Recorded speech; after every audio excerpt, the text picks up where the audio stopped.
continuación voy a presentar los resultados de una red de innovación docente que lleva por título Corrección de preguntas abiertas con G-Rubric.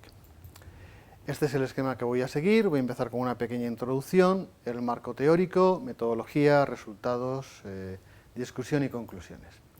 Bueno, para empezar me gustaría plantearles una pequeña reflexión. ¿Por qué los estudiantes que hacen buenas chuletas no necesitan sacarlas en el examen en algunas ocasiones? Bueno, una buena chuleta es una chuleta redactada por el propio estudiante, no es una chuleta de copistería.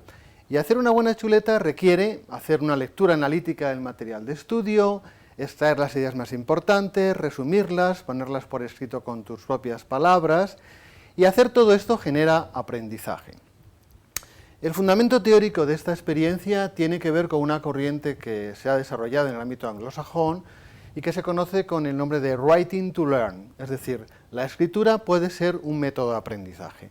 No es lo mismo aprender a escribir que escribir para aprender. Escribir para aprender exige clarificar y poner orden en las ideas, poner nuestro foco de atención en el contenido, pensar críticamente en aquello que hemos aprendido, construir conocimiento, tomar conciencia de lo que sabemos y de lo que no sabemos, y todo ello también facilita la retención de lo que hemos aprendido. Pero además es que la comunicación escrita es el fundamento y la base para otras metodologías más complejas. No podemos pensar en utilizar aprendizaje basado en proyectos o en problemas o en el método del caso si no tenemos un buen dominio de la comunicación escrita. Lo mismo podríamos decir para desarrollar nuestra creatividad o para llevar a cabo actividades emprendedoras en las que yo tengo que comunicar muchas veces por escrito cuál es mi proyecto. Bueno, pero en todo este tipo de metodología del aprendizaje basado en la escritura, un elemento fundamental es el feedback. El feedback representa para los profesores un reto, es una carga de trabajo muy importante, ¿no? Tenemos algunas soluciones, podemos facilitar la autoevaluación utilizando rúbricas o evaluación por pares. Además, el feedback tiene tres funciones fundamentales en el aprendizaje. En primer lugar, lo personaliza. Cada estudiante necesita un feedback personalizado. En segundo lugar, mejora el desempeño a través de la realimentación y finalmente incrementa la motivación de los estudiantes. Pero nuestros estudiantes y nosotros mismos como usuarios de tecnologías estamos acostumbrados a un feedback que tiene dos características muy concretas. Es instantáneo e iterativo. Nada aborrecemos más como usuarios de tecnologías como algo como lo que vemos en la imagen superior de la parte izquierda de la pantalla. Por otra parte, el feedback iterativo es la forma en la que aprendemos a manejar videojuegos, aplicaciones de móvil, etcétera, etcétera. Pero claro, las soluciones tecnológicas para dar feedback son muy limitadas. Por un lado tenemos los clickers en las clases o las herramientas de preguntas tipo test en las plataformas. El reto está en cómo dar feedback con tecnología para actividades que hasta ahora requerían una corrección por parte de humanos. Bueno, y aquí entra en juego una tecnología que ha sido desarrollada en la UNED, en el Departamento de Psicología Educativa de la universidad, y que ha dado lugar incluso a una startup de la universidad que se llama Semantia Lab. Es un conjunto de aplicaciones cuyo funcionamiento voy a explicar a continuación. No tenemos tiempo de entrar en los entresijos tecnológicos, simplemente voy a hacer dos cosas. Voy a explicar qué hemos tenido que hacer como profesores para usar esta tecnología y luego ver cómo funciona. Bien, para utilizar esta tecnología, lo primero que tenemos que hacer es crear un corpus semántico propio de nuestra disciplina, en este caso la historia económica. ¿Y para ello de qué partimos? Pues hemos partido de nuestro manual de historia económica en formato PDF y también de otros 5 manuales que otros profesores, colegas de otras universidades españolas, nos han cedido. Estos manuales en PDF se han introducido en la aplicación que los ha triturado convenientemente para generar un corpus semántico propio de la historia económica. ¿Cuál es el segundo paso que hemos tenido que dar? Crear objetos de aprendizaje. ¿Qué es un objeto de aprendizaje en G-Rubric? Pues algo como esto. Un enunciado, como el que ven en la pantalla, por ejemplo, el mercantilismo, políticas y objetivos. Una respuesta de oro, es decir, hemos redactado una respuesta tipo, que puede servir como referencia, y luego definir una serie de ejes temáticos. Es decir, ¿de qué tendría que hablar una persona para responder a esta pregunta? Pues tendría que definir el mercantilismo, cuáles son sus objetivos, cuáles son las políticas comerciales, las políticas manufactureras, el contexto. Y todo ello descrito mediante una serie de palabras clave o descriptores. Una vez que tenemos estas dos cosas, ya podemos pasar a su utilización con estudiantes, y para ello simplemente utilizamos una aplicación tipo web que funciona contra una aplicación que está en la nube. ¿Cómo hacen los estudiantes? Se identifican en esta aplicación web, eligen la actividad que quieren hacer, en este caso una actividad que se titula mercantilismo, e introducen su respuesta. Para introducir la respuesta pueden utilizar un teclado si están empleando un ordenador, o incluso si están utilizando un dispositivo móvil pueden dictar su respuesta a la aplicación utilizando la funcionalidad de traducción o de paso de voz a texto que tienen los dispositivos Android y otros dispositivos móviles. Una vez que el estudiante ha pulsado en evaluar, recibe este feedback, que tiene los siguientes elementos.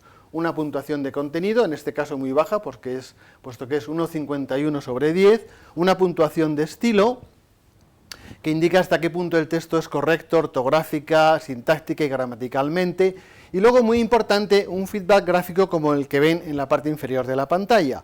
Este feedback gráfico me dice hasta qué punto la respuesta que yo he dado está dentro de la zona de aceptación que delimitan las dos líneas verticales de color gris, ¿no? Veo pues que he avanzado bastante en la definición, pero sin embargo lo relativo a políticas comerciales pues está poco desarrollado. Con estas pistas que me da el feedback de puntuación y gráfico puedo elaborar una nueva respuesta. Aquí hemos completado hablando de algunas políticas mercantilistas. Cuando vuelvo a pulsar en evaluar me aparece un nuevo feedback. He mejorado mi puntuación de contenido.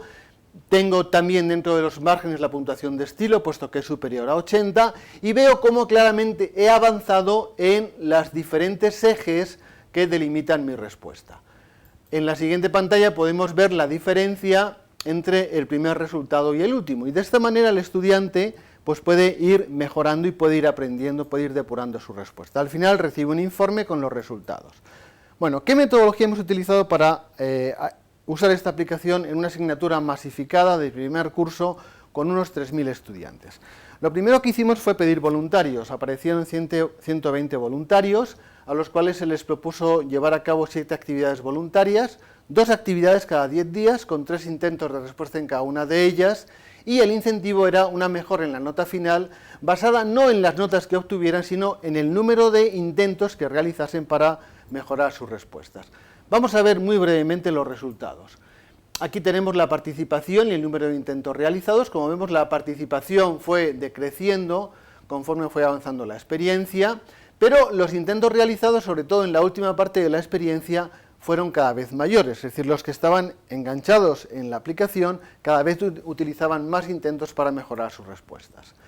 Otra conclusión es que existe una clara mejora del desempeño entre el peor y el mejor de los intentos. En la parte de abajo, en la parte inferior derecha, vemos cómo la diferencia porcentual entre la nota media máxima y mínima pues está en torno al 15, entre el 20 y el 25%, podríamos decir. Luego pasamos a un cuestionario para conocer cuál era la valoración subjetiva de los estudiantes. Y aquí vemos cómo han visto que el uso de la aplicación ha mejorado su motivación para trabajar en la asignatura. También ellos reconocen que les ha servido para mejorar su respuesta. También es interesante ver cómo el grado de acuerdo, no en el primer intento, que es entre bastante y mucho, sino en el último intento, el grado de acuerdo del estudiante con la nota que recibía de la aplicación estaba entre mucho y muchísimo. Otra cuestión importante es cómo veían o reconocían la capacidad motivadora del feedback. También decían que se sentían mejor preparados para llevar a cabo el examen final y hacían una valoración global muy positiva o totalmente positiva del conjunto de la experiencia. ¿Qué conclusiones podemos sacar? Bueno, en primer lugar tenemos que reconocer que tenemos un problema con la corrección humana. En la UNED es muy frecuente que una PEC la corrija un número muy elevado de tutores, con lo cual ya tenemos un problema para homogeneizar calificaciones. Otra cuestión importante que hemos constatado al llevar a cabo esta experiencia es que la tecnología está madura, es decir, que se puede utilizar con estudiantes, ¿no? Que esta tecnología es muy útil sobre todo en cursos con muchos estudiantes como los de la UNED e incluso en los denominados MOOC, en cursos masivos y abiertos, ¿no? También, por lo que dicen los estudiantes en una respuesta abierta que no he podido comentar, la aplicación proporciona una cierta experiencia gamificada. esa combinación de puntuación con feedback gráfico incorporaba ciertos elementos de gamificación. Otra conclusión importante es que hemos visto que el tiempo y el esfuerzo que requiere el profesor es bastante asequible. Una vez que se han producido los primeros objetos, el resto se pueden producir bastante rápido y sobre todo son reutilizables de un curso para otro. Y finalmente, y sobre todo lo más importante, es que como han visto, la valoración de los estudiantes ha sido muy positiva. No me queda nada más que, una vez que ven ustedes las referencias, pues agradecerles la atención que han prestado a esta presentación. Muchas gracias.